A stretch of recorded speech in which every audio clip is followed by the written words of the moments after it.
to Manchester City. They were the two outstanding. They're or not. I'm going to have a spell of time on the ball where they can hurt you. But if you're going to give them chances like that, Back 2 games under our belt, no goals in the first one, although as we'll talk about a little bit later on, there should have been for Sheffield United. That was 0-0 and 3-0 to Manchester City. They were the two outstanding games to be played. So now every single team has 9 matches left of this season.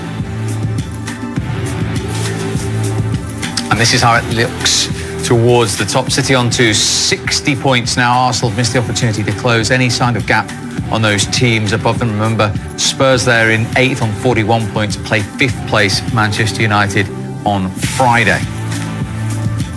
Villa had the opportunity to get out of the drop zone tonight, but that point just nudges them up to 26, still 1 shy of Bournemouth, Watford and West Ham, and that set of teams are 2 behind Brighton.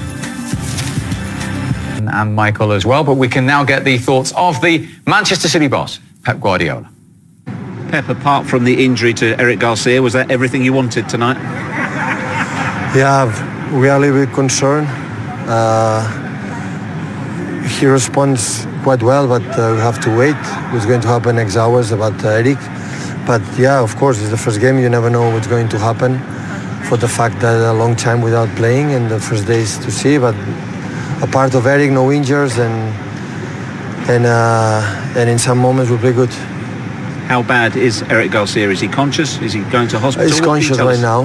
He's conscious. That is a good sign. But I think it's going to make an extra test, maybe in hospital. There were many questions before the game as to what would it be like. What did you learn from tonight? What questions for you were answered? Well, in the beginning, it was a lot of energy. We knew it. Everybody wants to know after 3 months off, and it was not quiet. And we had, after 20 minutes, we had chances because we had. And after we scored 2 goals, it was important to score before the halftime, our goal. And in the second one, and the penalty and sent off, where the situation is completely different for the fact that Arsenal played 10 against 11. But in general, after that, I cannot say anything else than be happy about the performance for the team and everyone. And I see in a good shape the team, and that is a good signal for the next games. I get an opportunity, I just need to take it, and that's what I've done today. Was that strange, the celebration? Because obviously you've got to try and social distance. Yeah. No, I think we've got to remain, with all the safety tips, but at the same time it's football, and the last couple of days all the boys have tested negative, so I think we celebrated in the right manner. We weren't too close, but little fist bumps can't hurt anyone.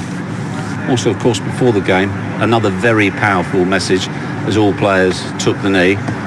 Tell us the thoughts behind that and what you're hoping that type of gesture can achieve. I just see it as a massive step for the Premier League to allow something like that to happen. It shows we're going in the right direction, and little by little we're seeing change, and that's what everyone's hoping for, not just black players. I think the majority of the country, so it was great to see. How did it evolve? I think just natural. I think it's organic. I think that's the most important thing. We've seen other teams do it, and earlier kick-off, and I think it's something that we thought we had to do as well. Eric Garcia, obviously a horrible injury. You were out on the pitch. You couldn't get too close, but how did he look to you, or how did he seem? Eric had a fantastic game. He came in and fitted in really well, composed. It was sad to see him go off like that, but seeing him on the pitch, at first he looked pretty bad, but after a little bit he looked himself a little bit, but only time will tell. Well, our thoughts and best wishes are with Eric Garcia. This is his 2nd ever Premier League start. It was some blow that he took as well, Michael, wasn't there? Yeah, the momentum of the goalkeeper coming towards him as well. It's almost like doubles the speed, doesn't it, when you're running one way and the goalkeeper's running the other. The goalkeeper wins the ball abroad. He wins the ball properly, and it's just it's one of those things, isn't it? You can't do much about it, I guess. And I just hope the young lad's all right, because he played particularly well today. It's a position that he could make his own. You know, there's a gap there, isn't there, to play alongside Laporte. That's a sad sight, but hopefully he's back on his feet soon. Yeah, I just echo what Michael said there. You know, the goalkeeper, who was, again, Edison, was brilliant today. And his starting position, you can see there, and his commitment was evident to see. You know, all he saw was the ball coming through, and he went to win it. And you listen to what Raheem said there, Raheem Sterling said there. He says they've all had to find it. You know, the managers asked them for that, the commitment to raise your game, to go for it. And the goalkeeper looked to me like it didn't make no difference. He was playing in front of no people or 100,000 people. He went for a ball that he thought he should win, and he did. And unfortunately, Garcia got the bad end of it, but I'm sure he'll be fine. Let's hope so. Raheem Sterling talking about the fact that he knew he'd score eventually in this calendar year. He set them on their way with a helping hand. Certainly a helping hand, yeah. David Luiz turn away now. He gets so much time there to actually get his body between the ball.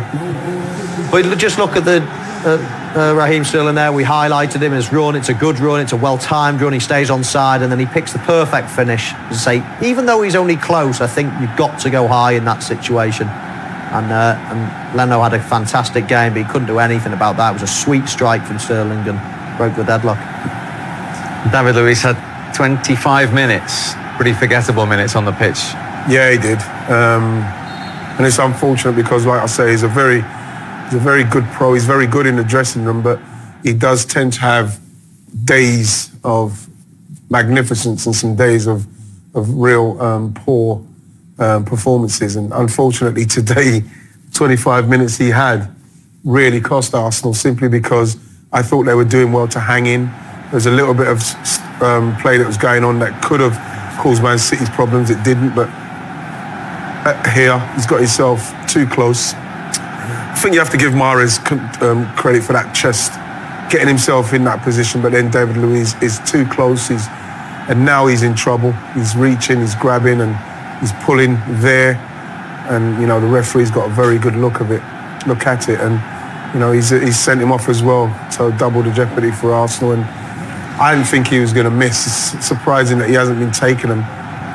But like him from 12 yards, as good as the goalkeeper was playing, I didn't think he was going to get near that one, and he didn't, unfortunately.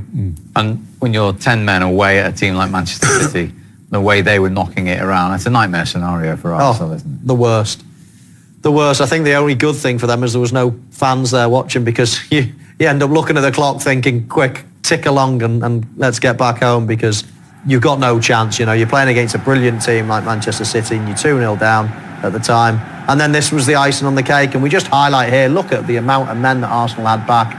And the fewer, you know, there's only 2 Manchester City players in this attack. Of course, Phil Foden joins at the end, but, you know, you wonder how you can't mark 2 players. You wonder how they don't even get a touch on the ball by the time it ends up in the back of the net. And yeah, it wasn't Arsenal's night today. They showed glimpses in the first half, but Man City were by far the best team. Even there, you see the goalkeeper got a little touch on Aguero's, touched it onto the post, but Phil Foden done well to follow that in. But I can't stress enough how great Leno was tonight.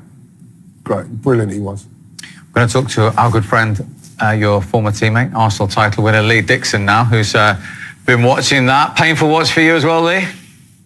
That's why I'm sitting in a darkened room. It's got to that point now.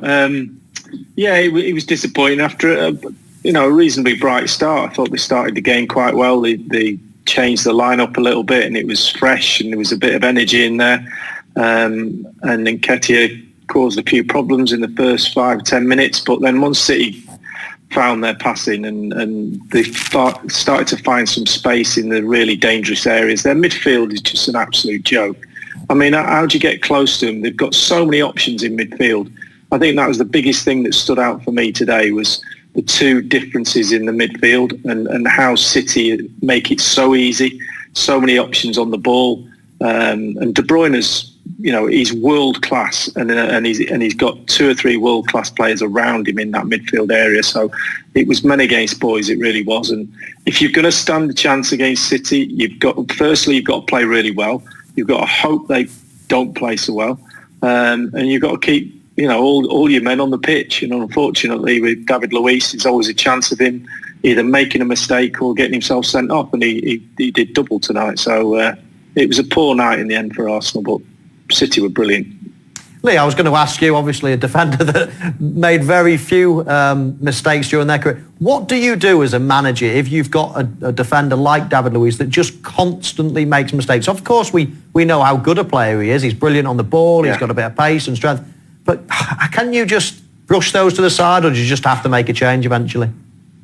Yeah, no, you sell him or give him away. I mean, it's gone on too long, and I'm not nothing personal against David Luiz, but we've all watched the mistakes he makes. I'm never, even when he's playing really well and he seems in control of the game, and he's in, especially at home, he's got that lovely language style about him and he finds his passing. I always think any moment now, and it must be an absolute dream to play against. I mean, Wrighty would play in him all day. He would stand in the certain areas and make him uncomfortable. And even if he didn't get a kick right, he'd know that he'd get one chance. And Ian and yourself, Michael, would probably score that chance. So as a striker playing against him, doesn't matter how bad you're playing or how well he's playing, you're always in the game because you fancy a chance that he's going to give you something. What would you do with him, Lisa? Sell him, give him away? Well, I think Dicko's, playing in front of Dicko and the guys for so many years, and they didn't make mistakes like that. Never saw anything. I'd love to say that Martin Keown did, just so as he can wind him up, but not even he made many mistakes. But yeah, you think at this stage of David Luiz's career and where Arsenal are going, is unfortunate for Pablo Mari tonight, but I probably have to agree with Dicko there. Maybe it might be time, unfortunately, for David Luiz, because he is apparently very good in the dressing room. He's got a lot of experience, but I think what we saw with quite a young team, an experienced player like that making those mistakes, it literally drained them. And you could see after a while, Man City are going to get in control, and you really have an uphill task after that. So I'll probably go with what Dicko said there. See what it is, Steve. He puts himself in a position like that goal there, giving the penalty away, because he makes rash decisions. He's got a good footballing brain, but he makes rash decisions, goes in too early. And then once he goes in, he knows then he's made a mistake. And then the next one is a catch-up. And invariably, because of the quality of the strikers in the Premier League, that catch-up is a foul, or it's a second mistake. So that's where his trouble lies, but it's his first initial decision-making. Okay. More from Lee in a moment. Yeah, and of course, those games not only in the Premier League, but they're really good at keeping shape, Lee, for those Champions League eventually and FA Cup matches, which are huge.